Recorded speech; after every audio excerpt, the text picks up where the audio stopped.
আমি নবীজির কাছে তিনটা জিনিস প্রিয়। কয়টা জিনিস বলেন? জোরে আওয়াজ দেয়া বলেন, নবীজির কাছে কয় জিনিস প্রিয়? নবীজির কাছে তিন জিনিস প্রিয়। আমলের নবীজির প্রিয় জিনিসগুলো মনে রাখবেন, আলোচনা মনে রাখবেন, অন্তত মনে রাখতে পারবেন নবীজির কাছে তিনটা জিনিস প্রিয় ছিল। নবীজির ইশকে আর মোহাব্বতে এই তিনটা জিনিস আমার কাছেও প্রিয় করব, পারবো তো ইনশাআল্লাহ। عن أنس بن مالك رضي الله تعالى عنه قال قال رسول الله صلى الله عليه وسلم حبب إلي من الدنيا ثلاث النساء والطيب وجعلت قرة عيني في الصلاة। হযরত আনাস বিন মালিক রাদিয়াল্লাহু তাআলা আনহুমা থেকে বর্ণিত, তিনি বলেন আল্লাহর হাবিব মুহাম্মদুর রাসূলুল্লাহ সাল্লাল্লাহু আলাইহি ওয়াসাল্লাম বলে, হুব্বিবা ইলাইয়া মিনাদ দুনিয়া সালাত, দুনিয়ার জিন্দেগিতে আমি নবীজির কাছে তিনটা জিনিস প্রিয়। কয়টা জিনিস বলেন? জোরে আওয়াজ দিয়ে বলেন, কয়টা?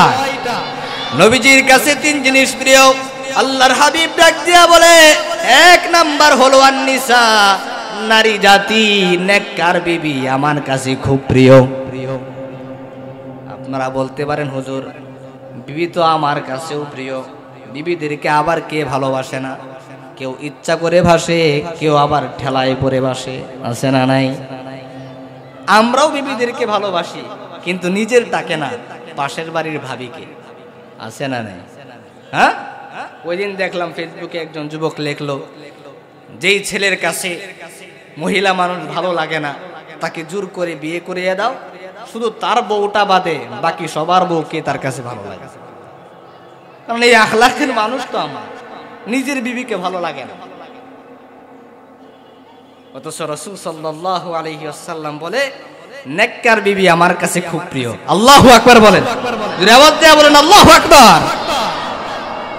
এখানে আবার কিছু প্রশ্ন আছে। নাস্তিকেরা প্রশ্ন করে যে মুহাম্মদ নারী লোভী ছিল। নাউযুবিল্লাহ বলেন, কারণ মহিলা তার কাছে খুব প্রিয়, এই জন্যই তো মুহাম্মদ 6 বছরের আয়েশাকে বিবাহ করছে। নাস্তিকদের প্রশ্ন, উত্তর আছে না নাই? উত্তরটা দিচ্ছি। মুক্তাদায়ে হাল বুঝতে হবে, স্থান কাল পাত্র বুঝতে হবে। নবীজি আমার কখন বলছেন, কি উদ্দেশ্যে বলছেন? নবীজি তো তখন বলেছেন যখন নাকি নারীদেরকে প্রাণী মনে করা হতো, যখন নারীদেরকে কলঙ্কের কারণ মনে করা হতো, যখন নারীদেরকে অমঙ্গলের কারণ মনে করা হতো, যার কারণে কন্যা সন্তান জন্ম নিলে কাফের কুফাররা জীবন্ত দাফন করে ফেলত। এই ঘটনা আপনারা শুনেন নাই? হ্যাঁ, আইয়ামে জাহালাতের যুগে কন্যা সন্তান জন্ম নিলে বাবা আর মুখ দেখাতে পারতো না। নবীজি তখন বলেছেন, আন-নিসা, নারী জাতি আমার কাছে খুব প্রিয়। আল্লাহু আকবার। আল্লাহর হাবিব মুহাম্মদুর রাসূলুল্লাহ সাল্লাল্লাহু আলাইহি ওয়াসাল্লাম জানালেন, আন-নিসা, নারী জাতি আমার কাছে খুব প্রিয়। নারীর অবস্থা হলো তিনটা। নারীর অবস্থা কয়টা বলেন? ও আমার পর্দার আড়ালের মা, ও আমার পর্দার আড়ালের বোন, দিলের কানটা নরম করে শোনো। নবীজি বলেন, নারী জাতি আমার কাছে খুব প্রিয়। এক নাম্বার হলো নারীর অবস্থা। নারী যখন মায়ের ভূমিকায়, মা হিসাবে আমি মুহাম্মদুর রাসূলুল্লাহর কাছে নারী খুব প্রিয়। নারী যখন বিবির ভূমিকায়, আমি তখন পৃথিবীর আদর্শ স্বামী, পৃথিবীর সর্বশ্রেষ্ঠ স্বামী।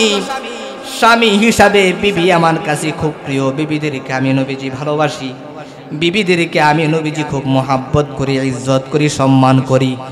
নারীর আরেকটি অবস্থা হলো, নারী যখন কন্যা, আমি মুহাম্মদুর রাসূলুল্লাহ তখন পৃথিবীর আদর্শ বাবা, পৃথিবীর সর্বশ্রেষ্ঠ বাবা। বাবা হিসাবে কন্যাকে, নারীকে আমি নবীজি ভালোবাসি, মহাব্বত করি, ইজ্জত করি, এতে কোনো সন্দেহ নাই। আবু দাউদ শরীফের বর্ণনা, উমারাত ইবনে সাওবান আন্না আবু তুফাইল আখবরাহু রাআইতু রাসূলুল্লাহ সাল্লাল্লাহু আলাইহি ওয়াসাল্লাম ইয়াকসিমু লাহমান বিল জিরানাতি ওয়া আনা ইয়াউমাইদিন গোলাম। হযরত উমারা বিন সাওবান রাহমাতুল্লাহি আলাইহি হাদিস বর্ণনা করেন। তিনি বলেন, হযরত আবু তুফাইল রাদিয়াল্লাহু তাআলা আনহু আমাকে এই মর্মে সংবাদ দিলেন। তিনি ডাক দিয়া বলে, রাআইতু রাসূলুল্লাহি সাল্লাল্লাহু আলাইহি ওয়াসাল্লাম ইয়াকসিমু লাহমান বিল জিরানাতি ওয়া আনা ইয়াউমা ইযিন গোলাম। ওমর বিন সাওবান শুনো, আমি আবু তুফাইল রাসূল সাল্লাল্লাহু আলাইহি ওয়াসাল্লামকে জিরানা নামক স্থানে গোশত বন্টন করতে দেখেছি। আল্লাহু আকবার বলেন। দেখেন নবী আমার নারী যখন মায়ের ভূমিকায়, মাকে রাসূলুল্লাহ কেমন ভালোবাসতেন, কেমন মোহাব্বত করতেন, ইজ্জত করতেন। তিনি ডাক দেয়া বলে ইয়াকসিমুল আহমান বিল জিরানাতি ওয়া আনা ইয়াউমা ইযিন গোলাম। আমি রাসূলুল্লাহ কি জিরানা নামক স্থানে গোশত বন্টন করতে দেখেছি, তখন আমার বয়স হলো ওয়া আনা ইয়াউমা ইযিন গোলাম, আমি বালক ছিলাম, ছোট ছিলাম। আহমিলু আজমাল জাজুরি, আমি উটের হাড় বহন করতেছিলাম। এবার তিনি ডাক দেয়া বলে ইদ আকবালাত ইমরাআতুন হাত্তা আদানাত ইলান নবী সাল্লাল্লাহু আলাইহি ওয়াসাল্লাম ফাবাসাত লাহা রিদাহু। এবার উমর বিন সাওবান রাহমাতুল্লাহি আলাইহি কে ডাক দেয়া বলা হলো, ও উমর বিন সাওবান শোনো, আমি রাসূলুল্লাহকে জিরানা নামক স্থানে গোশত বন্টন করতে দেখেছি। হঠাৎ করে তাকায়া দেখি নবীজির কাছে একজন মহিলা আগমন করলো। মহিলার আগমনের সাথে সাথে বাবা সাতলাহা রিদাহু, নবীজি আমার তার গায়ের চাদর মোবারক মাটির মধ্যে বিছায়া দিলে। নবীজি আমার তার গায়ের চাদর মোবারক মাটির মধ্যে বিছায়া দিলেন। ফাজালাসাত আলাইহি, অতঃপর ওই মহিলা নবীজির চাদর মুবারকের উপর বসলেন। চিন্তা করে দেখেন নবীজি কার জন্য চাদর বিছাইলেন, নিজের চাদর মাটির মধ্যে বিছায়া দিয়েছে। হযরত আবু তুফাইল অবাক হয়ে গেলেন, কি ব্যাপার, কে সেই মহিলা, কার এত সম্মান, কার এত ইজ্জত, যার ইজ্জতে নবীজি তার চাদর মুবারক মাটির মধ্যে বিছায়া দিলেন। এবার হযরত আবু তুফাইল রাদিয়াল্লাহু তাআলা আনহু নবীজির কাছে গেলেন, ডাক দেয়া বলে ফাকুলতু মান হিয়া ইয়া রাসূলুল্লাহ, ও নবীজি কে সেই মহিলা, কার এত ইজ্জত, কেন তার এত সম্মান, যার ইজ্জতে আপনার গায়ের চাদর মুবারক মাটির মধ্যে বিছায়া দিলেন। সাহাবায়ে আজমাইন উত্তর দিলেন, ফাকালু হাদিহি উম্মুহুল্লাতী আরদাতহু।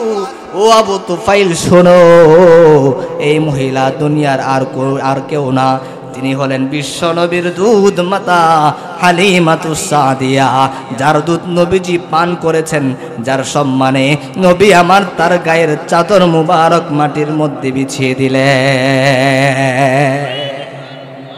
নারী যখন মায়ের ভূমিকায়, নবী তখন মা হিসাবে নারীকে ভালোবাসেন, মোহাব্বত করেন, ইজ্জত করেন। আমাদের করার দরকার আছে না নাই? আওয়াজ দেয়া বলেন, আছে না নাই? ইসলাম নারীকে সর্বোচ্চ সম্মানের আসনে বসাইছে। আমার যে সমস্ত মডার্ন মা বোনেরা বলে ইসলাম নারীকে ঘরের মধ্যে আবদ্ধ করছে, তাদেরকে বলতে চাই না, বরং ইসলাম নারীকে সর্বোচ্চ সম্মান দিয়েছে। ঠিক কিনা বলেন? কিভাবে সম্মান দিল? ও ধামরাইয়ের মুসলমান শোনো, দুনিয়ার যত মানুষ আছে, আমরা যারা এখানে আছি, আমাদের সবার পায়ের নিচে মাটি। ঠিক কিনা বলেন? কিন্তু ইসলাম ডাক দিয়া বলে, ও ধামরাইয়ের মুসলমান, তোমাদের পায়ের নিচে মাটি, কিন্তু এক শ্রেণীর মানুষকে আমার আল্লাহ এত ইজ্জত দিলেন, এত সম্মান দিলেন, যাদের পায়ের নিচে মাটি না, বরং তাদের পায়ের নিচে সন্তানের জন্য জান্নাত রেখে দিয়েছে। ইন্নাল জান্নাতা তাহতা কদামিল উম্মাহাত। ও ধামরাইয়ের মুসলমান, তোমাদের পায়ের নিচে মাটি, কিন্তু তোমার ঘরে এমন একজন সম্মানিত মহিলা আছে, যার পায়ের নিচে মাটি না, বরং তার পায়ের নিচে তুমি সন্তানের জন্য জান্নাত রেখে দিয়েছেন। কে? মায়ের পায়ের নিচে সন্তানের জন্য জান্নাত, এর চাইতে সম্মান আর কি আছে? কথা বলেন ঠিক কিনা? এবার আসুন, নারী যখন বিবির ভূমিকায়, নারী যখন স্ত্রীর ভূমিকায়, স্ত্রী হিসাবে নবী মুহাম্মদুর রাসূলুল্লাহ নারীকে কেমন মুহাব্বত করেন, ইজ্জত করেন। মুসনাদে আহমদের বর্ণনা, হযরত উম্মুল মুমিনিন আয়েশা রাদিয়াল্লাহু তাআলা আনহা থেকে হাদিস বর্ণিত عن عائشة رضي الله تعالى عنها قالت كنت أشرب وأنا حائض ثم أناوله النبي صلى الله عليه وسلم فيضع فاه على موضع فيه হযরত উম্মুল মুমিনিন ডাক দিয়া বলে, ও দুনিয়ার মানুষেরা শুনো, আমি যখন বিবি হিসাবে নবী মুহাম্মদুর রাসূলুল্লাহ আমার সঙ্গে কেমন আচরণ করতেন, কেমন ভালোবাসতেন, সবক গ্রহণ করো। উম্মুল মুমিনিন ডাক দিয়া বলে, কুনতু আশরাবু ওয়া আনা হাইদুন, ও দুনিয়ার মানুষেরা শুনো, আমি যখন পানি পান করতাম, ওয়া আনা হাইদুন, আমি যদি ঋতু অবস্থায় থাকতাম, আমি যদি হায়াদার হালতে থাকতাম, আমি যখন নাপাক থাকতাম, আর এই অবস্থায় যখন পানি পান করতাম, অর্ধেক পানি আমি পান করে বাকি অর্ধেক যদি নবীজির হাতে দিতাম, সুম্মা উনাবিলুহুন নাবিয়্যা সাল্লাল্লাহু আলাইহি ওয়াসাল্লামা ফায়াদাউ ফাহু আলা মাউতিফি, আমি যেই জায়গায় ঠোঁট লাগায়া পানি পান করতাম, আমার রাসূল উক্ত জায়গায় ঠোঁট লাগায়া পানি পান করতে। কারণ কি? যাতে উম্মুল মুমিনিনের মনে এমন ধারণাও না আসে, তার আত্মমর্যাদায় যেন আঘাত না আসে, আরে আমি তো নাপাক, আমি তো হায়াজা, আমি যেই জায়গায় ঠোঁট লাগিয়ে পানি পান করেছি, নবীজি এর বাহিরে ঠোঁট লাগায় পানি পান করছেন, এতটুকু আত্মমর্যাদায় যেন আঘাত না আসে, এই জন্য উম্মুল মুমিনিন যেখানে ঠোঁট লাগায় পানি পান করতেন, উক্ত জায়গায় নবী আমার ঠোঁট লাগায় পানি পান করতেন। এবার উম্মুল মুমিনিন ডাক দিয়া বলে, ওয়াতারকুল আরকা ওয়া আনা হাইদুন সুম্মা উনাবিলুহুন নাবিয়্যা সাল্লাল্লাহু আলাইহি ওয়াসাল্লাম ফায়াদাউ ফাহু আলা মাউদিফি, আমি যখন ঋতুবর্তী অবস্থায় হাড় থেকে গোশত খাচ্ছিলাম, ঠিক সেই মুহূর্তে নবী আমার হাজির।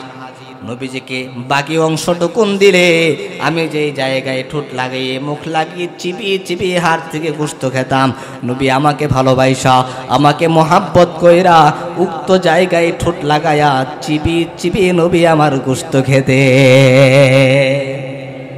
আমরা করি নাকি? হ্যাঁ, নবীজি বিবিদেরকে ভালোবাসা এই কাজগুলো করতেন, যদিও কাজগুলো ছোট, কিন্তু বিবি তো খুশি হয়ে যায়। কথা বলেন ঠিক কিনা? রাসূল সাল্লাল্লাহু আলাইহি ওয়াসাল্লাম বলে, কোন স্বামী এবং স্ত্রী যখন পরস্পরের দিকে তাকিয়ে মুচকি হাসে, তখন তাদের এই সুন্দর দৃশ্য দেখে আমার আল্লাহ আরশে আজিম থেকে মুচকি হাসেন। সুবহানাল্লাহর মধ্যে ক্যান্সার হয়েছে, যদি আওয়াজ দেয়া বলেন না সুবহানাল্লাহ। সুতরাং বিবিদেরকে ভালোবাসার দরকার আছে না নেই? গভীর মনোযোগ দিয়ে শ্রবণ করবেন। আল্লাহর হাবিব মুহাম্মদুর রাসূলুল্লাহ সাল্লাল্লাহু আলাইহি ওয়াসাল্লাম নারী যখন কন্যার ভূমিকায়, কন্যা হিসেবে নারীদেরকে নবী আমার ভালোবাসতেন, মুহাব্বত করতেন, ইজ্জত করতেন। আন উম্মিল মুমিনিন আয়েশা রাদিয়াল্লাহু তাআলা আনহা قالت ما رأيت أحدا كان أشبه سمتا وهديا ودلا برسول الله صلى الله عليه وسلم من فاطمة كرم الله وجهها। হযরত উম্মুল মুমিনিন ডাক দিয়া বলে, রাসূল সাল্লাল্লাহু আলাইহি ওয়াসাল্লামের চেহারাগত দিক দিয়া, আখলাকগত দিক দিয়া আমি এত মিল, ফাতেমার মতো মিল আর কাউকে দেখি নাই। এবার তিনি ডাক দিয়া বলে, কন্যাদেরকে আমার রাসূল কেমন ভালোবাসতেন, কেমন মুহাব্বত করতেন। ইদা দাখালাত আলাইহি কামা ইলাইহা ফাআখাযা বিয়াদিহা ওয়া ক্বাব্বালাহা ওয়া আজলাসাহা ফি মাজলিসিহি। উম্মুল মুমিনিন ডাক দিয়া বলে, বিশ্ব নবীর কন্যা হযরতে ফাতেমা যখন স্বামীর বাড়ি থেকে যখন নাকি বাবার বাড়িতে আসতেন, নবীজি আমার যেখানে বসা থাকতেন, বসা থেকে নবী দাঁড়ায়া যাইতেন। যদি আওয়াজ দেয়া বলেন না সুবহানাল্লাহ। হযরত ফাতেমা যখন নবীজির বাড়িতে আসতেন, নবীজি আমার ফাতেমা দেখে নিজের বসা থেকে দাঁড়ায়া যাইতেন। এবার উম্মুল মুমিনিন ডাক দেয়া বলে, ফাআখাযা বিয়াদিহা, এরপরে নবী আমার দাঁড়ায়া হযরত ফাতেমার হাতে ধরতেন, ওয়া ক্বাব্বালাহা, নবীজি তার হাতে ধরে তাকে চুম্বন করতেন। ফাজলাসাহা ফি মাজলিসিহি, অতঃপর নবী আমার যেখানে বসা থাকতেন ওই জায়গায় দাঁড়ায়া ফাতেমাকে বসায়া নবী আমার সামনে দাঁড়ায়া থাকতে। সুতরাং নারীর অবস্থা কয়টা? 3 অবস্থা। নারী যখন মায়ের ভূমিকায় মা হিসাবে নারীকে রাসূলুল্লাহ ভালোবাসেন, মুহাব্বত করেন, ইজ্জত করেন। নারী যখন বিবির ভূমিকায় বিবি হিসাবে নারীকে রাসূল ভালোবাসেন, মুহাব্বত করেন, ইজ্জত করেন। নারী যখন কন্যার ভূমিকায় রাসূল তখন কন্যা হিসাবে নারীকে ভালোবাসেন, মুহাব্বত করেন। যেই সমস্ত নাস্তিকেরা বলে মুহাম্মদ নারী লোভী, তাদেরকে বলতে চাই রাসূল তখন বলেছেন যখন নারীদেরকে কলঙ্কের কারণ মনে করা হতো, অমঙ্গলের কারণ মনে করা হতো। নবী আমার নারী লোভী ছিলেন না, বরং নারীকে ইজ্জতের আসনে বসাইয়া দিয়েছে। প্রিয় হাজরিন, সুতরাং নবীজির পছন্দের একটা ছিল, নবীজি নারী জাতিকে ভালোবাসতেন, নেককার বিবিকে ভালোবাসতেন। আল্লাহর হাবিব মুহাম্মদুর রাসূলুল্লাহর এই তামান্না, এই পছন্দ আল্লাহর কাছে এত পছন্দনীয় হয়েছে, আল্লাহ তাআলা ডাক দেয়া বলে, হাবিব আপনার পছন্দ আমার কাছে খুব পছন্দ। এই জন্যে আল্লাহ তাআলা হযরতে মা হাওয়া আলাইহাস সালাতু ওয়াস সালাম থেকে শুরু করে একবারে কিয়ামত পর্যন্ত যত নেককার মহিলা আছে এর মধ্যে অন্যতম 4 জন নেককার মহিলা থেকে আল্লাহ তাআলা 4 জন থেকে অন্যতম একজন মহিলাকে উম্মুল মুমিনিন খাদিজা রাদিয়াল্লাহু তাআলা আনহাকে বিশ্বনবীর বিবি বানায় দিয়েছেন। এরপরে আল্লাহর হাবিব সাল্লাল্লাহু আলাইহি ওয়াসাল্লাম ডাক দিয়া বলে, অতীব ও আমার উম্মতেরা শোনো, 2 নাম্বার জিনিস হলো আমি নবীজির কাছে সুগন্ধি খুব প্রিয়। সুবহানাল্লাহ বলেন। নবীজির কাছে 1 নাম্বার হলো নেককার বিবি খুব প্রিয়, 2 নাম্বার হলো সুগন্ধি ব্যবহার করা নবীজির কাছে প্রিয়। এই সুগন্ধি আমরা ব্যবহার করতে পারবো তো ইনশাআল্লাহ? নবীজির কাছে কিন্তু প্রিয়। আল্লাহ তাআলা নবীজির এই পছন্দটা এমন ভাবে কবুল করেছেন, আল্লাহ তাআলা ডাক দেয়া বলে, নবীজি আপনার কাছে সুগন্ধি খুব প্রিয়, এই জন্য আমি আল্লাহ পছন্দ করে আপনাকে সুগন্ধির ফ্যাক্টরি বানিয়ে দিয়েছি। নবীজির দেহ থেকে এত সুন্দর মেশকে আম্বরের সুঘ্রাণ বের হতো। নবীজি যখন থুতু নিক্ষেপ করতেন, সাহাবাই আজমাইনদের মধ্যে প্রতিযোগিতা লেগে যাইতো, কে নবীজির থুতু গ্রহণ করবে, নিজেদের মুখমণ্ডলে মাখবে, দেহের মধ্যে মাখবে। কারণ নবীজির থুতুর মুবারক দেহের মধ্যে মাখলে আর আতর লাগে না, তার দেহ থেকে মেশকে আম্বরের সুঘ্রাণ বের হয়। কেমন নবী আমরা পেয়েছি, আল্লাহু আকবার। এরপরে আল্লাহর হাবিব মুহাম্মদুর রাসূলুল্লাহ সাল্লাল্লাহু আলাইহি ওয়াসাল্লাম ডাক দেয়া বলে, ওয়াজুইলাত কুররাতু আইনি ফিস সালাহ। ও আমার উম্মতেরা শোনো, 3 নাম্বার পছন্দ হলো নামাজের মধ্যে আমার চোখের শিথিলতা রাখা হয়েছে। যত মুসিবত আসুক, যত ধরনের বিপদ আসুক, নবী আমার সমস্ত পেরেশানির মধ্য দিয়া সুন্দর করে ওযু বানায়া মুসল্লার মধ্যে দাঁড়ায়া যাইতেন, সব কিছুর ফয়সালা নামাজের মধ্য দিয়া করতেন। এই জন্য আল্লাহ রাব্বুল আলামিন ডাক দিয়া বলে, আমি আপনাদের কাছে জানাতে যাই, আল্লাহ তাআলা ডাক দেয়া বলে, ও আমার বান্দারা, আমি আল্লাহর কাছে কিভাবে সাহায্য প্রার্থনা করবা? মুসিবতের মধ্যে পড়ে গেছো, বিপদের মধ্যে পড়ে গেছো, কি করবা কোনো উপায় নাই, সবকিছু অন্ধকার অন্ধকার লাগে। আল্লাহ তাআলা সবক দিয়া দিলেন, সুন্দর করে ওযু বানাইবা, মুসল্লার মধ্যে দাঁড়ায় যাইবা। এরপর আল্লাহ ডাক দেয়া বলে, ইয়া আইয়ুহাল্লাযীনা আমানুস্তাঈনু বিস-সাবরি ওয়াস-সালাহ ইন্নাল্লাহা মা'আস-সাবিরিন। আল্লাহ তাআলা ডাক দিয়া বলে, বান্দারি আমি আল্লাহর কাছে কিভাবে সাহায্য প্রার্থনা করবা?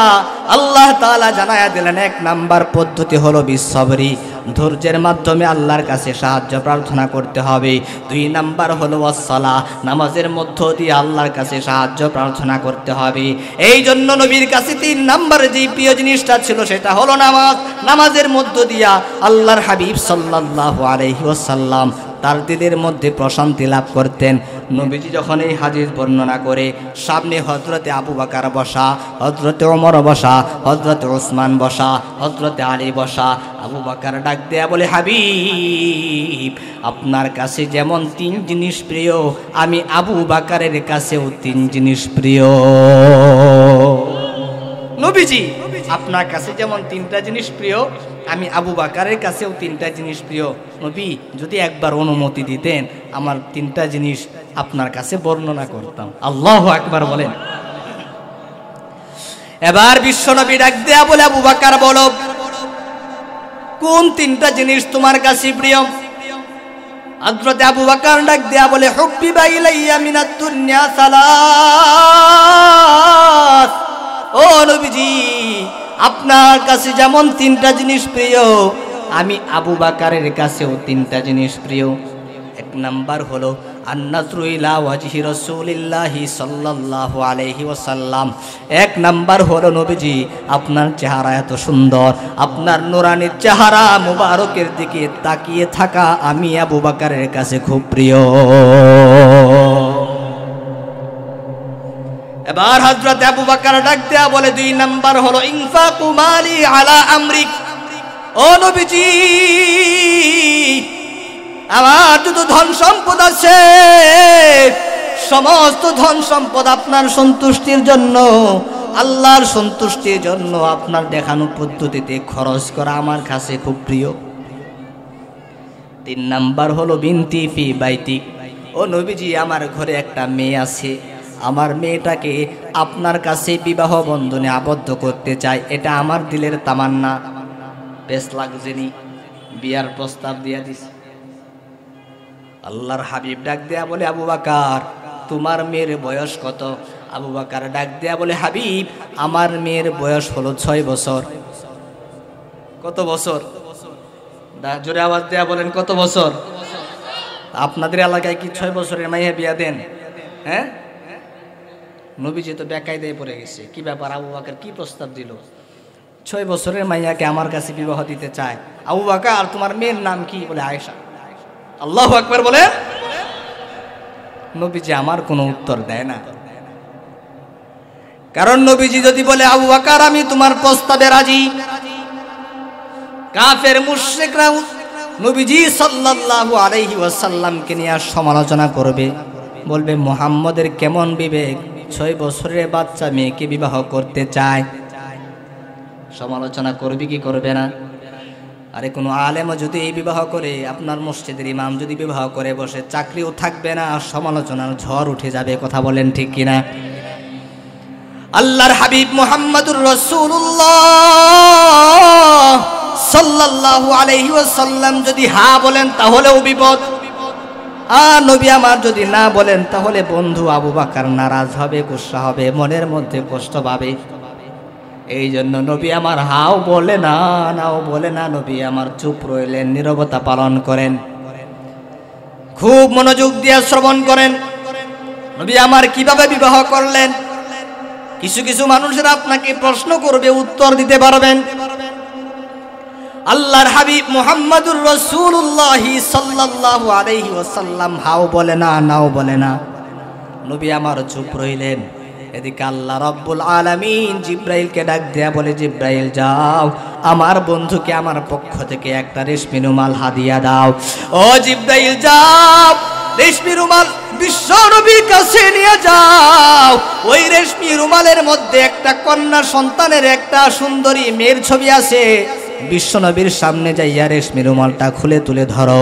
নবীজিকে বলো, যদি এই মেয়ের ছবি দেখে তার পছন্দ হয়, তাহলে আমি আল্লাহ কাজী হইয়া ওই মেয়ের পক্ষে বিশ্ব নবীর কাছে বিবাহের প্রস্তাব দিয়া দিলাম। প্রস্তাব কোত্থেকে? যদি আওয়াজ দেয়া বলেন, কোত্থেকে? আল্লাহ কাজী বিশ্ব নবীকে প্রস্তাব দিলেন। আল্লাহু আকবার। এবার জিব্রাইল আমিন আয়েশা উপস্থিত হয়ে গেছি। আল্লাহর হাবিবকে ডাক দেয়া বলে, আসসালামু আলাইকা ইয়া রাসূলুল্লাহ।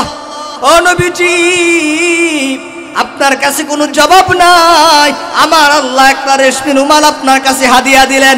ও হাবিব, এই রেশমি রুমালটা আপনার কাছে আল্লাহ হাদিয়া দিয়া দিলেন। রেশমি রুমালটা আপনি খোলেন, এই রেশমি রুমালের মধ্যে একটা মেয়ের ছবি আছে। আল্লাহর হাবিব সাল্লাল্লাহু আলাইহি ওয়াসাল্লামের কাছে রেশমি রুমাল তুলে ধরা হলো। নবীজিকে বলা হলো, হাবিব, আল্লাহর পক্ষ থেকে রেশমি রুমালটা আপনার কাছে হাদিয়া নিয়ে আসা বলো। আল্লাহ তাআলা জানায়া দিলেন, এই রেশমি রুমালের মধ্যে একটা ছবি আছে, এই ছবি দেখে যদি আপনার পছন্দ হয় তাহলে আল্লাহ তাআলা কাজী হইয়া এই মেয়ের পক্ষে আপনার নিকট বিবাহের প্রস্তাব দিয়া দিলেন। লিল্লাহি তাকবীর। রাসূল সাল্লাল্লাহু আলাইহি ওয়াসাল্লামের কাছে রেশমি রুমাল এনে তুলে ধরা হলো। নবীজি, রেশমি রুমালের মধ্যে একটা ছবি আছে, এই ছবিটা দেখেন, যদি পছন্দ হয় আল্লাহ তাআলা নিজে কাজী হইয়া ওই মেয়ের পক্ষে আপনার নিকট বিবাহের প্রস্তাব পাঠালেন। এবার আল্লাহর হাবিব মুহাম্মদুর রাসূলুল্লাহ সাল্লাল্লাহু আলাইহি ওয়াসাল্লাম রেশমি রুমালটা খুললেন। খুইলা সুন্দর আকৃতির, সুন্দর চেহারার একটা মেয়ের ছবি দেখলেন। এবার নবী আমার রেশমি রুমালটা আবু বকরের হাতে দিলেন। আবু বকরকে ডাক দেয়া বলা হলো, আবু বকর, দেখো তো এই মেয়ের ছবিটা তুমি চিনো কিনা? হযরতে আবু বকর ডাক দেয়া বলে, হাবিব,